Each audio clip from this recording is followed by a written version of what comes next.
Boa noite. Cadê a família Amor e Cuidado? Foi fraco, foi fraco. Cadê a família Amor e Cuidado? Agora. Quem está feliz com Jesus aí?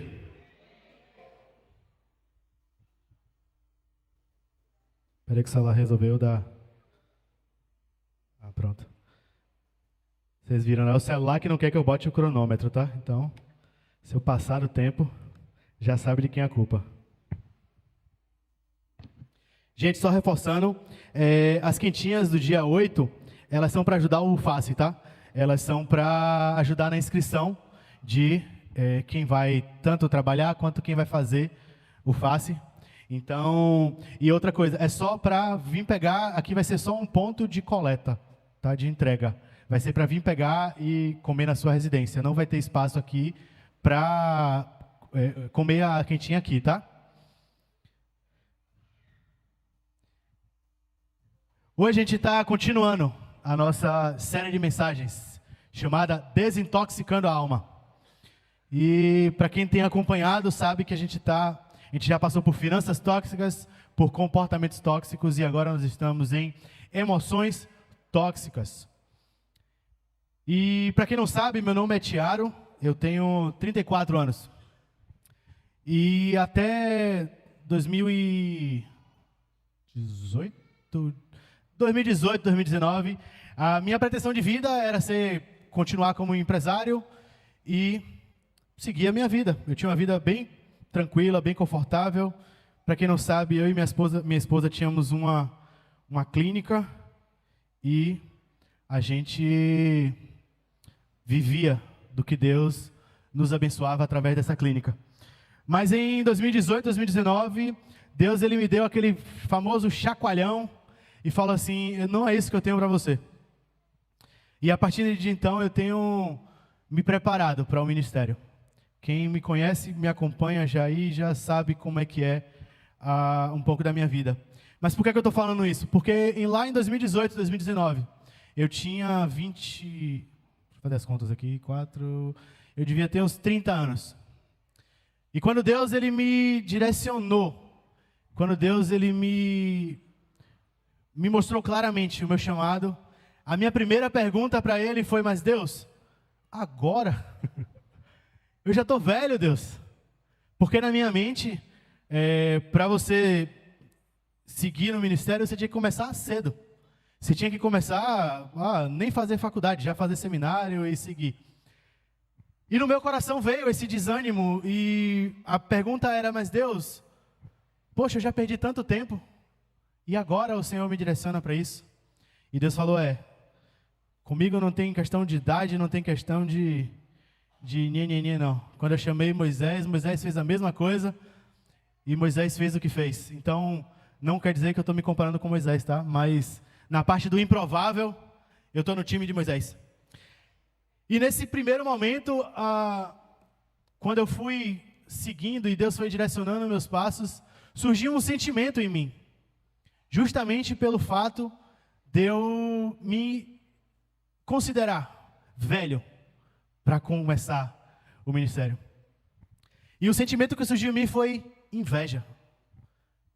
Inveja, Tiago? De quê? Então, surgiu inveja do pastor Ariel, surgiu inveja de algumas pessoas que eu acompanho que são referências para mim, Israel Subirá, Luca Martini, João Paulo. Mas inveja de quê? Inveja de que eles puderam aproveitar desde cedo o que Deus tem para eles. Determinado momento, Deus começou a me mostrar que aquele sentimento não vinha dele. Era o inimigo tentando colocar algo em meu coração e que estava me travando para o que Deus tinha para mim. Então, Deus começou a quebrar isso no meu coração. E é sobre isso que eu quero falar hoje. É sobre a inveja. A inveja, ela é uma emoção tóxica. E eu tenho duas perguntas para começar esse momento de mensagem hoje. E a primeira delas é: com quem você tem se comparado? E a segunda é: será que essa comparação, ela já se tornou uma inveja no seu coração? E será que essa inveja, ela tem sido uma barreira para você viver satisfeito em Deus? Fica com essas perguntas, medita nelas e que isso seja uma reflexão para você durante toda a sua semana. Eu queria começar orando, que você possa fechar seus olhos e que você também esteja em oração aí do seu lugar. Deus, obrigado por mais um dia, Senhor. Obrigado pela liberdade, Pai, que o Senhor nos dá. Obrigado pela graça do Senhor sobre nós, Pai. Obrigado pela Tua glória manifesta nesse lugar, Senhor. Que eu seja um instrumento Teu, Pai. Que não seja eu falando, que seja o Teu Espírito Santo ministrando as nossas vidas aqui nessa noite, Pai. Que nada venha de mim, Senhor. Mantém nossos ouvidos, nosso coração, Pai, abertos para a Tua palavra essa noite, Deus. Para o Teu mover e para o Teu direcionar, Deus. Para cada detalhe. Em nome de Jesus, amém.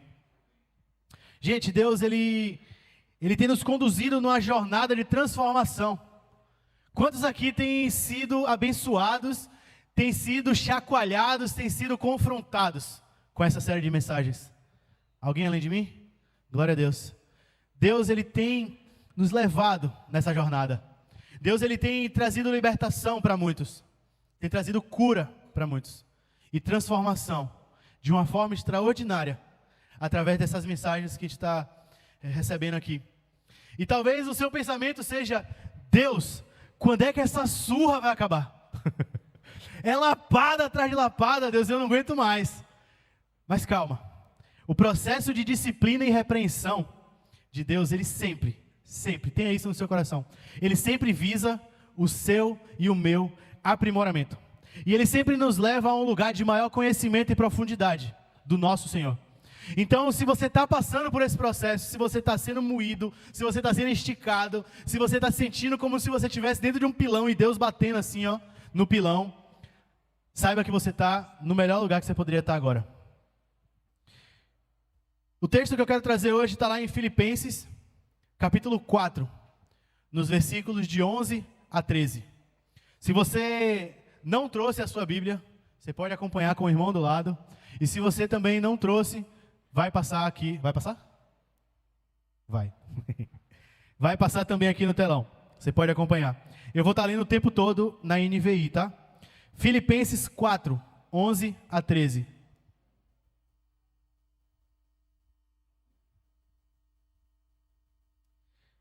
Aqui é Paulo falando à igreja de Filipe, e ele fala assim: não estou dizendo isso porque esteja necessitado, pois aprendi a adaptar-me a toda e qualquer situação. Sei o que é passar necessidade e sei o que é ter fartura.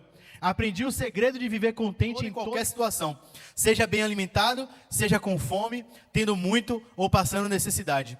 Tudo posso naquele que me fortalece. Talvez você esteja se perguntando: mas Tiago, a gente não vai falar de inveja? Paulo está falando sobre satisfação. Exatamente. A inveja...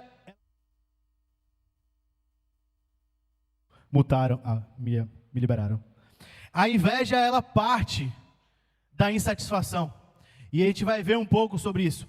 E talvez no seu coração, em algum momento da sua vida, já veio aquele sentimento de: ah, Tiago, mas é uma invejinha santa.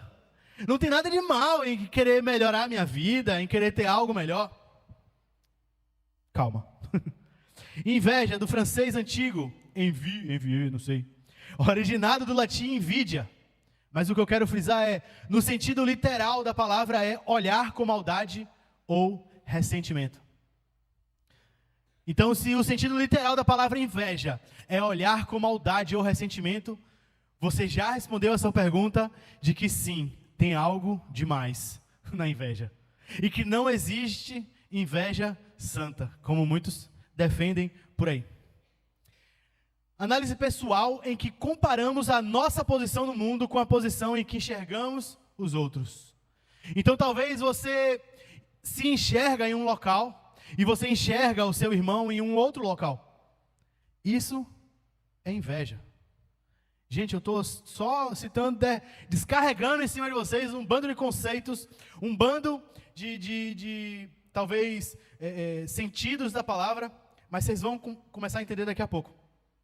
Os parentes mais próximos da inveja são o descontentamento, a insatisfação e a cobiça.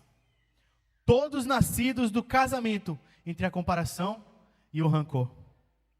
Inveja é quando você se ressente da bondade de Deus sobre a vida de outras pessoas e ignora essa mesma bondade na sua própria vida. Talvez você já olhou para alguém e pensou assim: ó, o irmão trocou de carro. Mas ele nem merecia um carro desse. Ele nem dirige tão bem, o carro só vive amassado, arranhado. Ou talvez foi uma casa, você visitou a casa de alguém e pensou assim: pô, o cara tá ali, chinelo, bermuda, camiseta numa casa dessa. Não, ele devia estar aqui na beca. Porque uma casa dessa, ela precisa de alguém digno, de alguém à altura dessa casa. Gente, eu quero te dizer que todos esses sentimentos aí se resumem em uma palavra: inveja. Inveja. Mas qual é o problema de querer ter uma vida melhor? Qual é o problema? E o primeiro ponto de hoje é os males da inveja. O autor, ele traz uma pequena frase para iniciar esse capítulo, que trata sobre inveja. E a frase é a seguinte: permitir que a inveja entre no seu coração é como enterrar lixo nuclear no seu jardim. Eu não sei se vocês já pararam para pesquisar um pouco, para se informar, mas existe um lugar chamado Chernobyl. E lá existiu um depósito, um descarregamento de lixo nuclear, de atividade nuclear. E até hoje encontra-se resquícios disso. E já tem bastante tempo. Tanto que quando você vê, tem alguns memes na internet que quando há um bicho feio, dizem que é o rato de Chernobyl, o cachorro de Chernobyl. Porque isso traz impactos, isso traz interferências na vida e na saúde das pessoas. Então, inveja é algo como se você estivesse pegando o lixo de Chernobyl e enterrando no seu jardim. Você vai ver que se você enterrar, você vai ter uma grama podre, um solo podre. A gente falou sobre árvore semana passada. E você vai ter uma árvore com raízes podres, caule, folhas e frutos podres. Tiago 3, versículos 14 a 16, traz um texto muito profundo sobre inveja. Esse eu faço questão que vocês abram e que vocês acompanhem. Tiago 3, versículos 14 a 16, fala assim, ó: contudo, se vocês abrigam no seu coração inveja amarga e ambição egoísta, não se gloriem disso, nem neguem a verdade. Esse tipo de sabedoria não vem dos céus, mas é terrena. Não é espiritual, mas é demoníaca. Pois onde há inveja e ambição egoísta, aí há confusão e toda espécie de males. Tiago, ele fala com todas as palavras, com todas as letras. A inveja não é dos céus. A inveja não é algo que vem dos céus. Ela é terrena. Ela não é espiritual, mas ela é demoníaca. Se a gente vai para a Bíblia, não precisa abrir agora. Eu vou só citar alguns exemplos. Mas na Bíblia a gente tem alguns exemplos a respeito da inveja. A gente tem dois irmãos, os primeiros, Caim e Abel. Em que Caim matou o seu irmão Abel por inveja. Porque Deus se agradou da oferta de Abel e não se agradou da oferta de Caim. A gente tem José e seus irmãos. José era o mais amado por seu pai. E os seus irmãos tinham inveja dele. A ponto de deles pegarem em José, baterem em José, jogarem José numa cisterna, pegarem José e venderem o seu próprio irmão, por inveja. Se a gente vai um pouco mais para frente, 1 Samuel 18, a gente tem Saul e Davi. Davi, em determinado momento, ele vira um herói de guerra. E ao voltar para a cidade, o povo canta uma musiquinha sobre Saul e sobre Davi. E a musiquinha era dizendo que Saul matou milhares, mas Davi, esse matou dezenas de milhares. E isso gerou no coração do rei Saul inveja. Até o próprio Deus, o próprio Jesus sofreram inveja. Marcos 15, nós temos que Jesus ele foi entregue porque ele foi caçado, ele foi julgado de forma injusta, porque os profetas, os sacerdotes e os fariseus daquela época tiveram inveja de Jesus. E em Isaías 14, nós temos o exemplo do anjo. O anjo Lúcifer, que teve inveja de Deus e foi banido do céu.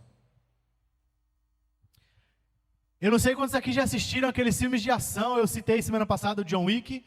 E essa semana eu não tenho um filme específico, mas existem alguns filmes de ação em que em determinado momento o herói ali do filme, ele se vê com um frasco de nitroglicerina na mão. E em alguns filmes são tão mentirosos que esse frasco balança para cá e balança para cá, balança para lá e balança para cá e não explode.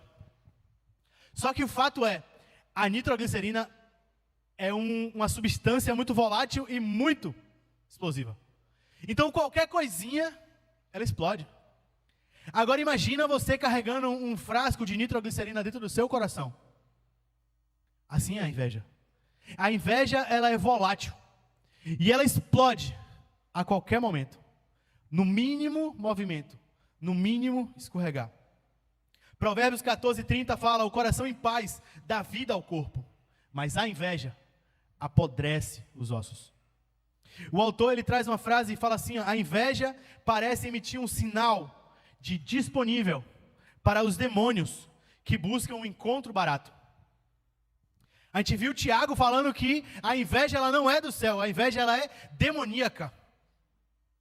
Agora imagina que se você deixa a inveja penetrar no seu coração, é a mesma coisa de que se estivesse emitindo um sinal de alerta para todos os demônios terem um encontro barato.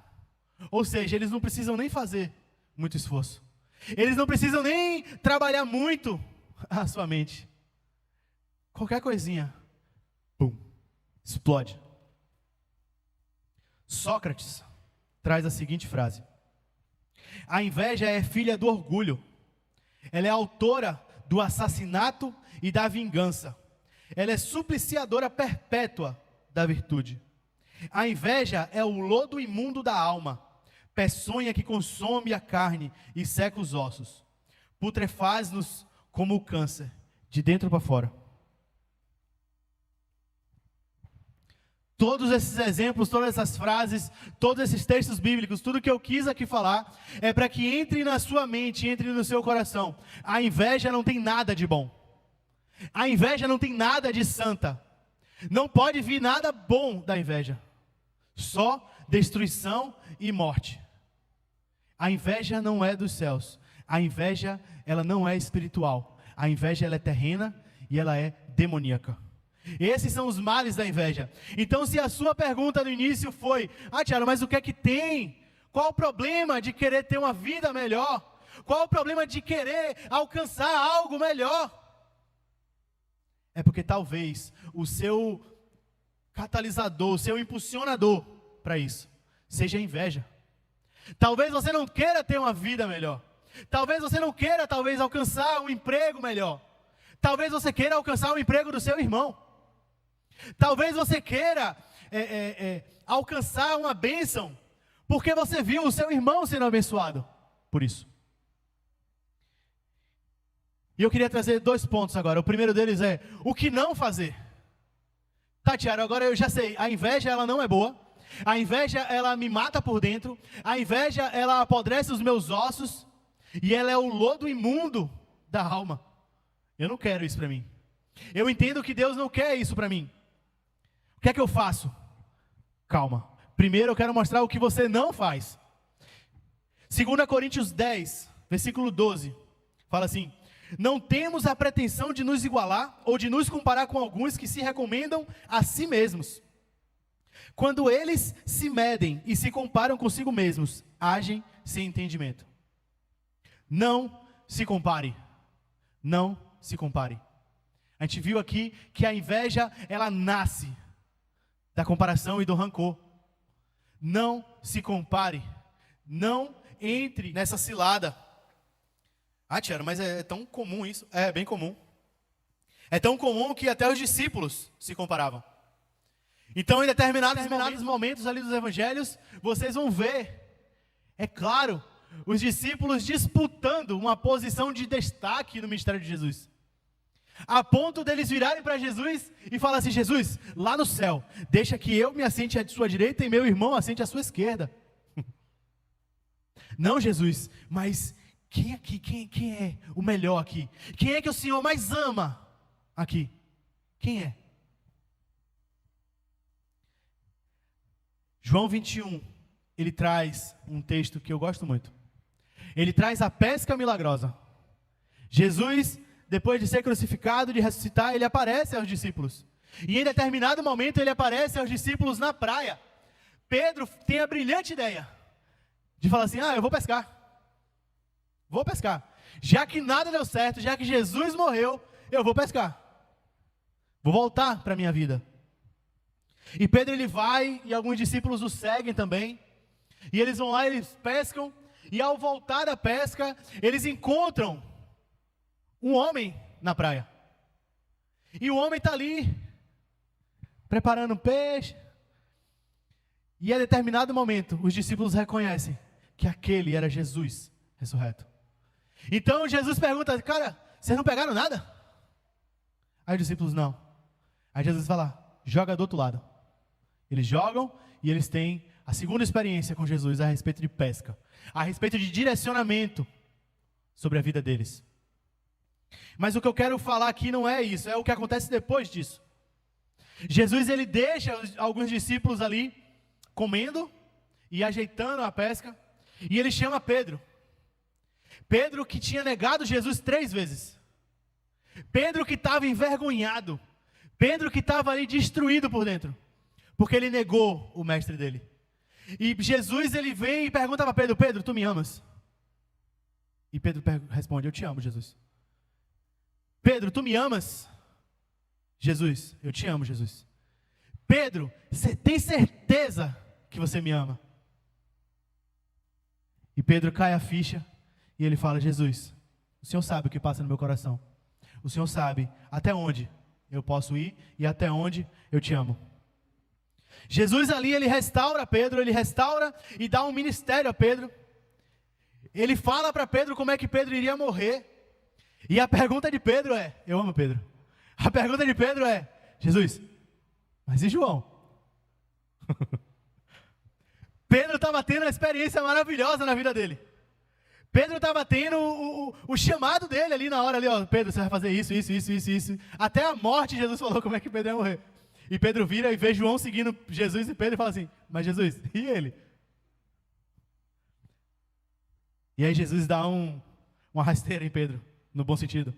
E a resposta de Jesus é no versículo 22. João 21, versículo 22, fala assim, se eu quiser que ele permaneça vivo até que eu volte, o que importa? Quanto a você, siga-me. Em outras palavras, Jesus falou, Pedro, toma conta da sua vida. Para de olhar para a vida do seu irmão, olha para a sua vida. Foca no que eu estou falando com você. Esquece o que eu tenho para ele. E ao ler esse texto, eu recebi a mesma rasteira que Pedro. Eu recebi a mesma resposta que Pedro. E eu ouvi Jesus falando para mim, Tiago, toma conta da sua vida. Não importa o que eu fiz na vida de Ariel, não importa o que eu fiz na vida de João Paulo, não importa o que eu fiz na vida de Luca Martini, não importa o que eu fiz na vida de Israel Subirá. Importa o que eu tenho para fazer na sua vida. Gálatas 6, versículos 4 a 5, fala assim, ó, cada um examine os próprios atos, e então poderá orgulhar-se de si mesmo, sem se comparar com ninguém, pois cada um deverá levar a sua própria carga. Qual é a carga que Deus tem para você carregar? Será que você consegue identificar o que é que Deus tem para você carregar? Ou será que você está preocupado em levar a carga do outro? Em 2018, Deus ele tirou uma carga de cima de mim, que não era minha. E Ele falou, Tiago, a sua carga é essa aqui. Você está carregando isso aqui porque você quer, não é isso que eu tenho para você. Quando... Quem me conhece já sabe a minha história, o meu testemunho, mas eu cresci no ambiente de igreja, mas eu nunca fui cristão de verdade. Até os meus 18 anos, quando eu tomei a decisão e eu falei, não, eu preciso de Jesus. Eu preciso mudar a minha vida, eu não posso viver como eu estava vivendo. E nesse momento, algo que surgiu em mim, e não veio de Deus, veio de mim, foi como é que eu posso dizer, o serviço. Mas não o serviço no sentido bom.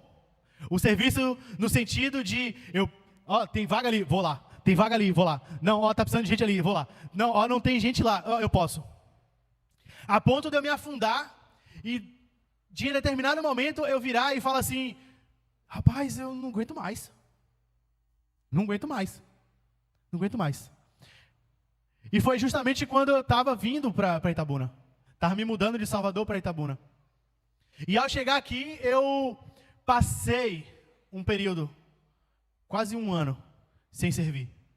Eu passei quase um ano só sentado no banco. E passei um ano pongando de igreja em igreja, porque eu não conseguia me firmar em nenhuma igreja. Toda igreja que a gente ia, a gente parava e falava assim, não gostei. Não gostei disso. Não gostei daquilo. Não fui isso. Não. Mas hoje eu entendo que era Deus falando assim, meu filho, calma, pisa no freio. Eu estou te dando esse momento para você pisar no freio. E eu fui obrigado a pisar no freio. Não porque eu queria, mas porque Deus me fez pisar no freio. E quando surgiu a ideia, o sentimento, surgiu a hipótese da IBAN, ainda éramos IBAN, eu me vi retornando ao serviço desenfreado. E Deus usou a vida do pastor Ariel para falar comigo. Em momento que eu cheguei para ele, eu falei, paizão, eu não aguento mais. Eu preciso de férias. E ele falou, o que é que você está fazendo? Mas você está assim por quê? E eu virei e comecei a listar isso. Tinha poucas coisas aqui na igreja que eu não estava envolvido. E ele falou, mas você está cansado porque você quer. Eu falei, porque eu quero? Porque você quer. Você que se inseriu nesses ministérios. Foi você que se voluntariou para isso. Não foi Deus que te chamou. Não fui eu que te coloquei. Foi você que se colocou. Eu parei e pensei, tá, verdade. E ali de novo, Deus tirou a carga de mim. Deus me fez pisar no freio de novo. E surgiu no meu coração o seguinte sentimento. Não é porque não tem alguém em determinado ministério, que é porque está em falta. Não é porque não tem alguém para desenvolver determinada coisa que eu preciso suprir essa falta. Talvez o fato de eu suprir estava privando pessoas de serem usadas por Deus, de serem ministradas por Deus, de terem o coração transformado por Deus. Nos avisos, a Ró, ela deu um aviso assim, voluntariado. Quem deseja servir no ministério, procura Central de Membresia. E fui eu que escrevi esse recado, a pedido de alguns ministérios. Fui eu que escrevi no papel do MC. Mas eu quero só deixar algo bem claro aqui. Procure em Deus qual o ministério que Ele tem para você. Talvez você olhe para pessoas aqui e você veja pessoas sendo usadas, pessoas que são bênção na sua vida. E você olha e fala, eu quero isso aí. Meu irmão, não é o que você quer. Não era o que eu queria. Mas é o que Deus quer, é o que Deus tem para você. Então o que você não deve fazer, para que a inveja seja semeada no seu coração, é não se compare. Não se compare. Deus tem algo para você. Deus tem algo para seu irmão. Deus tem algo para quem está no seu trabalho. Deus tem algo para o seu vizinho. Talvez isso não queira dizer que é o mesmo para você. Não se compare. Tá, Tiago, já sei o que eu não fazer. Mas e agora, o que é que eu faço? O que é que eu devo fazer?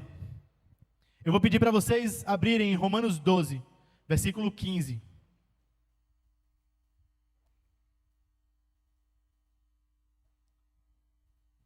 Romanos 12, versículo 15.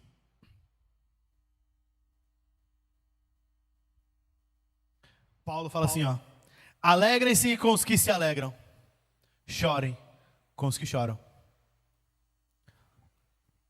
Alegrem-se com os que se alegram.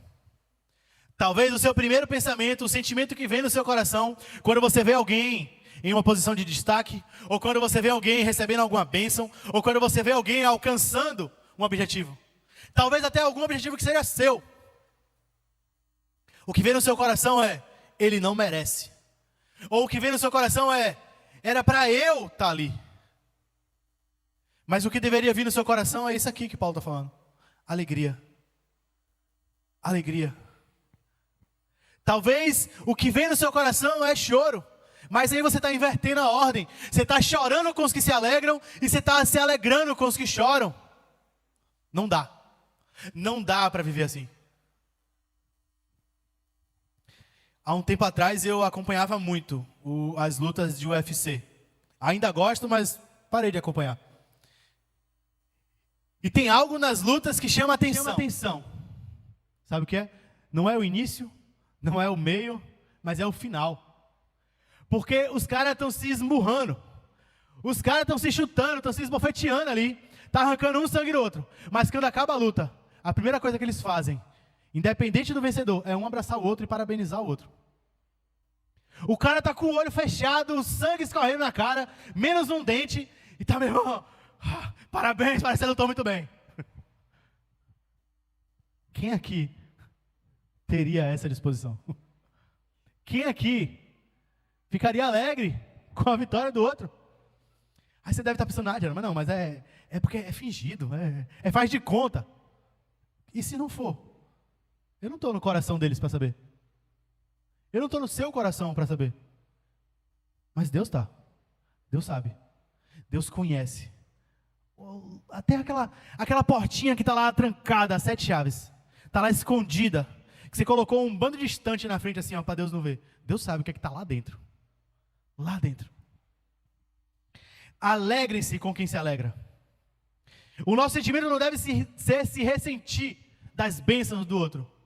O nosso sentimento deve ser se alegrar com a bênção do outro. Talvez a bênção do outro seja aquilo que você tem lutado por anos na sua vida.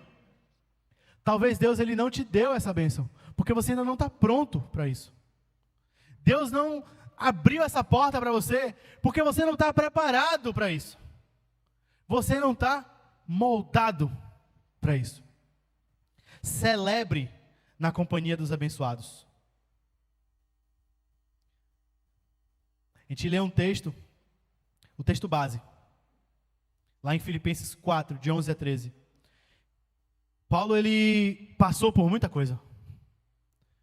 Paulo, ele passou por fome, frio, nudez, açoite, naufrágio, jejum por conta própria, jejum forçado, apedrejado, e preso, e mais um monte de coisa. Perseguido, morto. Tudo por causa do Evangelho. Tudo por causa do Evangelho. A ponto dele conseguir declarar: eu aprendi a estar contente em qualquer situação. Eu aprendi a estar contente quando eu estou passando frio e quando eu estou agasalhado.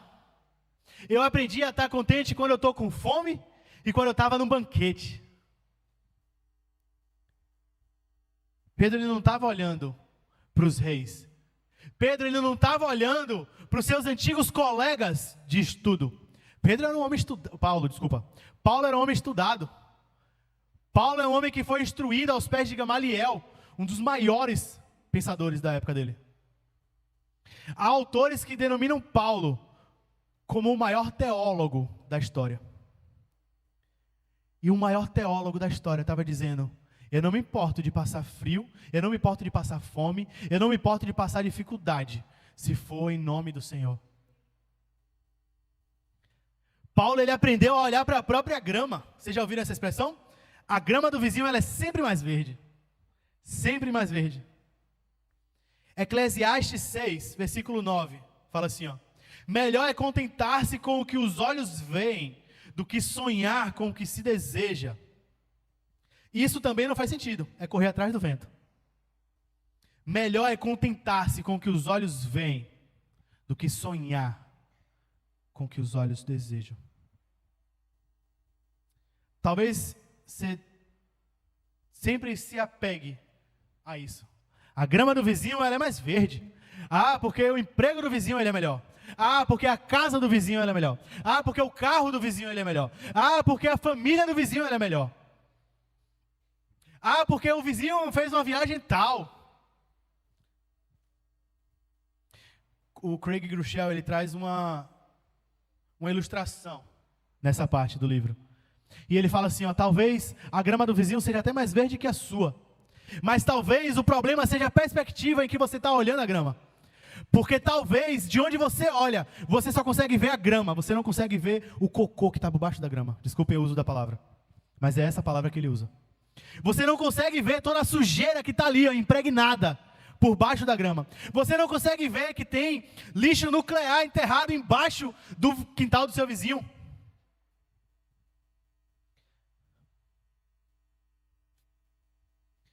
A grama do vizinho ela é mais verde. Talvez o que você precisa começar a fazer é regar a sua grama e limpar o seu quintal. Talvez o problema não esteja no quintal do vizinho. O problema está no seu quintal. O problema está porque você se incomoda muito em olhar o quintal do vizinho e você esquece do seu. Semana passada eu falei que eu sou muito bom com plantas. Sou ótimo. Planta e planta. Verde, tem folha, planta. É grande, árvore. É a diferenciação para mim. E há uns dias, Tatiana ela inventou de plantar um feijão. Foi o Kids. O Alive Kids deu um feijãozinho. É massa essa experiência, né? Porque você vê o feijão brotando ali, as raízes tomando conta do algodão, o caulezinho. Fato é, ela pegou e transferiu o feijão do algodão para um vasinho de terra. Só que assim, ela, como eu, é ruim com planta. E quem entende de planta depois me fala aí, ó, as folhas estão ficando marrons, estão secando, ela bota água, mas não vai para frente. Mas tá dando fruto. Tem umas vagenzinhas de feijão lá, tô esperando para comer o feijão. Mas disseram que demora pra caramba, 10 meses, 8 meses, um negócio desse. Não vou ter paciência. Até lá acho que o feijão já morreu. Mas, questão é, se você tem um quintal, você tem que regar ele.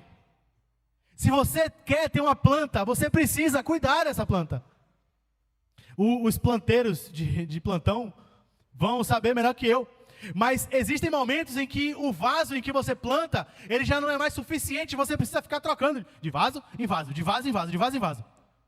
Tem uma planta chamada jiboia. Gabriel um dia chegou para mim e falou, não, porque minha jiboia e tal. Eu falei, oxe, tá criando jiboia em casa. Aí eu fiquei com aquela cara, ele, é uma planta, velho. Aí eu, tá uma planta. Ele fala que ele tem que cortar um pedaço da jiboia e colocar num vaso com água para crescer. O que é que você tem feito no seu quintal? Será que você tem largado o seu quintal sujo e só fica na grade do vizinho assim olhando? Ó, a grama do vizinho está tão verde. Ó, o canteiro de flores do vizinho está tão bonito. Ó, quantas cores. Fulano ficou rico do nada. Rapaz, fulano trocou de carro de novo. Meu irmão, fulano está lá em Paris, do nada. Fulano foi promovido, do nada. Fulano passou no concurso, do nada. Não existe do nada. Não existe do nada. Quando existe o do nada vai embora. Pode prestar atenção. Pode prestar atenção. Do nada, o do nada vai embora. Você não está na vida de fulano para saber o quanto ele estudou para passar naquele concurso. Você não está na vida de fulano para saber quantos finais de semana trancados em casa e quantos amigos estão lá, ó, na farra. Ele passou trancado de casa para estudar. Você não sabe o quanto fulano deixou de comer McDonald's, de pedir pizza para trocar de carro, porque era um sonho dele ter aquele carro. Você não sabe o quanto fulano passou numa casa de 60 metros quadrados, em que a cama ficava num quarto, o guarda-roupa ficava no outro, para ele poder ter a casa que ele tem hoje. Você não sabe o quanto de hora extra, o quanto de estudo, o quanto de empenho fulano gastou para ser promovido no trabalho dele. E você não sabe o quanto fulano se esforçou para trabalhar e para poupar, para ter 5 dias lá em Paris, com a família dele. O grande problema é que nós estamos sempre olhando para a grama do vizinho. Sempre. E a nossa grama está ficando abandonada. O nosso quintal está ficando abandonado, o nosso quintal está precisando dar uma roçada, porque já está crescendo erva daninha no nosso quintal. O nosso quintal está ali, ó, sujo, porque a gente não pega a vassoura lá e limpa, junta as folhas. A banda pode subir. O autor define inveja o seguinte: inveja é a arte de contar as bênçãos alheias no lugar das próprias. E contar aqui não é contar e falar, é contar. Porque para o homem é muito fácil contar quanto, mensurar, contabilizar o que o outro está alcançando. É muito fácil olhar e falar assim, ó, fulano deu uma oferta para a igreja lá, ó, para pagar alface. Ah, mas não, ele só deu isso porque ele é rico, né? Ah, porque fulano lá, ó, ele ajudou a construir a casa do irmão lá, ó. Ah, mas ele é rico. Ah, fulano, ele está servindo no ministério lá, ó. Rapaz, que bênção, o ministério tem crescido. Ah, mas é porque fulano é empresário, ele pode dispor esse tempo para o ministério. Quando é que a gente vai parar de olhar para o vizinho? Quando é que a gente vai parar de cá o vizinho? E vai deixar de olhar para nós? Para nós. A gente não sabe qual é o esforço que o vizinho está fazendo. A gente não sabe qual é o esforço que o irmão está fazendo lá, ó. Talvez deixando alguma coisa para poder fazer isso. A gente não sabe. E a gente não precisa saber. Inveja é a arte de contar as bênçãos alheias no lugar das próprias. Deus, Ele quer que você se contente. Deus, Ele quer que você se satisfaça com o que Ele tem para você. Deus, Ele não quer que você fique olhando para o que Ele tem derramado na vida do seu irmão. Deus hoje Ele manda te dizer o que importa. O que importa as bênçãos que eu tenho derramado na vida dele. Você, siga-me. O que te importa o que tem acontecido na vida do outro. Quanto a você, siga-me. Siga-me. Quero te convidar a ficar de pé agora.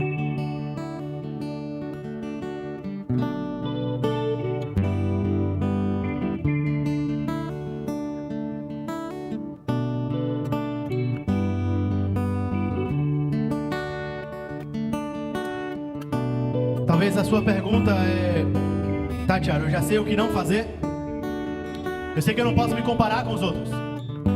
Eu sei o que eu devo fazer, que é estar satisfeito em Deus e me alegrar com as bênçãos do meu irmão.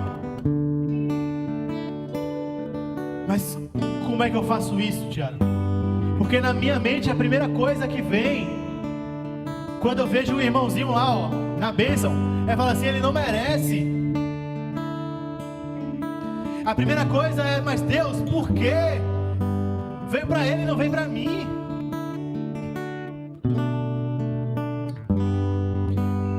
É cantar essa música aqui, ó. É declarar para Deus assim, ó: Deus, toma o teu lugar. Lugar de rei é no trono. Lugar de rei é sentado no trono, decidindo tudo, organizando tudo, tomando as decisões e escolhendo o que os seus servos devem fazer, devem viver, devem comer, até onde, até quando, como, por quê. Mas talvez hoje quem está sentado no trono da sua vida ainda é você. Talvez quem ainda está tomando a decisão é você. Talvez no primeira dificuldade que tem, você fala assim: Deus, chega pro lado aqui rapidinho, deixa eu sentar só para tomar essa decisão. Depois você volta. Deus não é Deus de dividir trono. Deus não é Deus de ficar alternando o controle da sua vida. Deus, Ele quer assumir o controle de forma definitiva. Deus, Ele quer pegar o controle do Play 1 e desligar o controle do Play 2, para que você não tenha a opção de entrar. Só que isso Deus, Ele não vai fazer a força. Deus não invade casa. Deus não arromba a porta. Deus não entra pela janela. Deus não amarra você e leva. Não. Deus, ele bate pacientemente na porta. Deus, ele chama o nosso nome pacientemente enquanto bate a porta. É uma decisão nossa abrir. É uma decisão nossa entregar a chave e falar: Deus, é tudo teu. É assim que você vai conseguir não se comparar. É assim que você vai conseguir se alegrar com os que se alegram. É assim que você vai conseguir celebrar a bênção do irmão. É assim que você vai conseguir deixar de estar em cima da cerca do vizinho e só olhando a grama dele.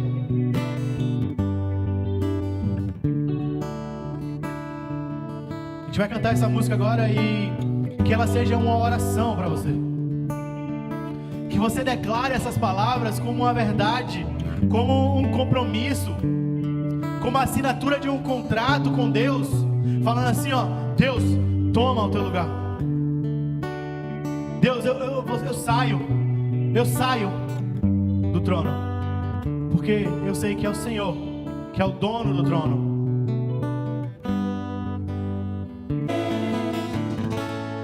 No livro, o autor, ele traz um testemunho dele, de que em determinado momento, quando ele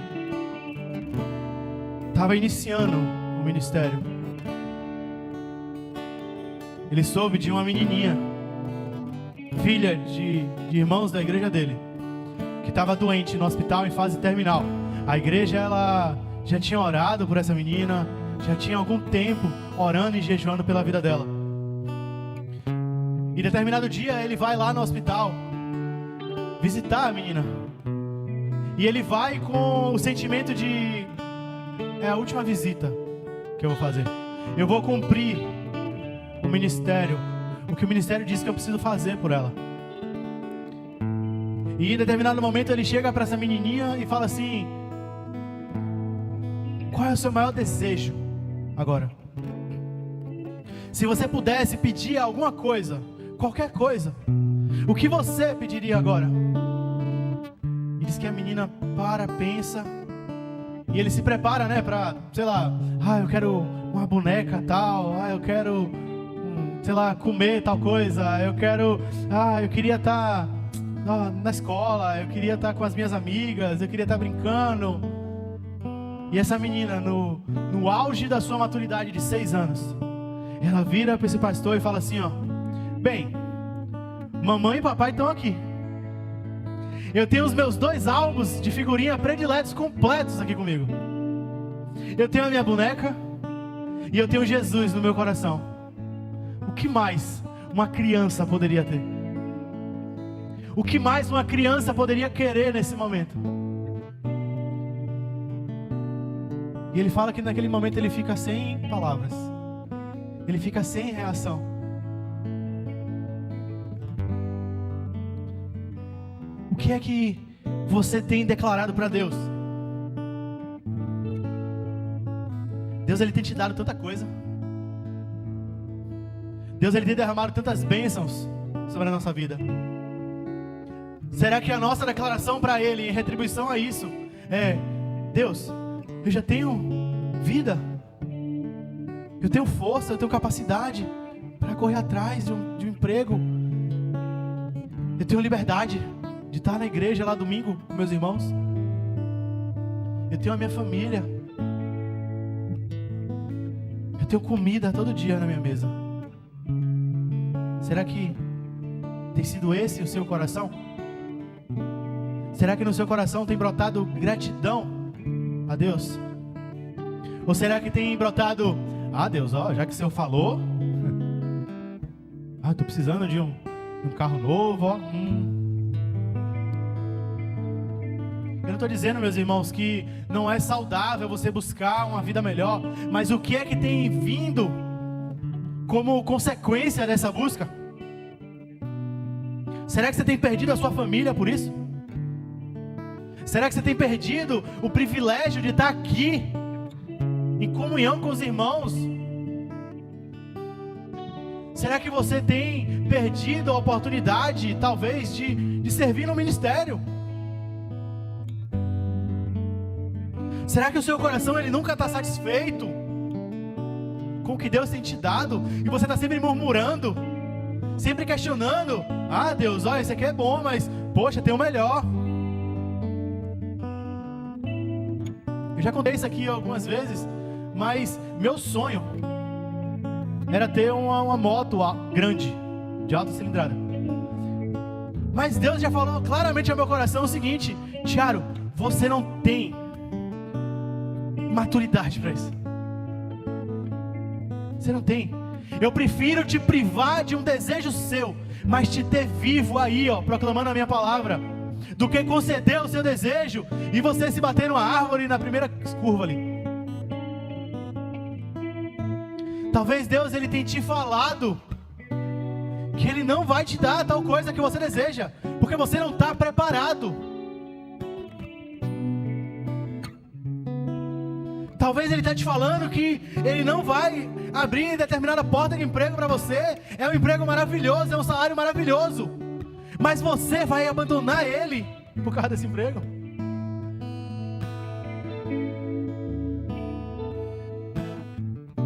O que é que Deus tem falado ao seu coração, meu irmão? Será que você tem se enchido de tanto ruído que você não consegue nem ouvir a voz de Deus? Ou será que Deus está falando e você está fazendo que nem menino pequeno, lá, não quero ouvir Deus? E você tem insistido naquilo que não é o plano de Deus para você, e você tem insistido no que é o plano de Deus para o seu irmão. Isso é inveja. Deus não quer inveja no meio do seu povo, porque inveja não é algo dos céus. Inveja não é algo espiritual. Inveja é demoníaca. Inveja é algo terreno, e nós não somos terrenos. Nós não somos daqui. Talvez você chegou aqui essa noite e você foi confrontado por Deus. Talvez você chegou aqui essa noite e Deus, você sentiu uma sensação diferente. Você sentiu um arrepio, você às vezes até ouviu uma vozinha lá dentro da sua mente falando assim, ó: eu quero a sua vida.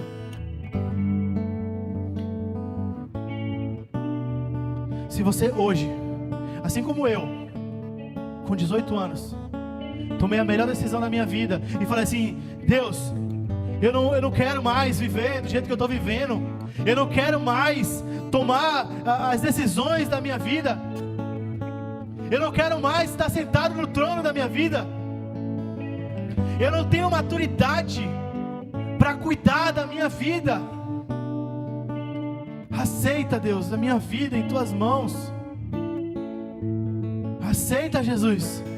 Me aceita como teu irmão, Jesus. Me aceita como teu servo. Eu te quero, eu te preciso como Senhor e Salvador da minha vida. Se você, assim como eu, hoje, você quer dizer isso para Jesus: Jesus, hoje eu quero assumir um compromisso contigo, e que o Senhor seja o meu Senhor e Salvador. Levanta a mão, a gente quer orar por você. A nossa equipe de intercessão, ela quer se alegrar. Talvez você chegou aqui essa noite também,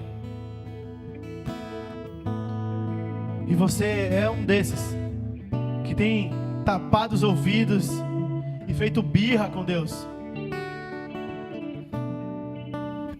Talvez hoje você ouviu Deus falando assim, ó: eu quero o trono da sua vida.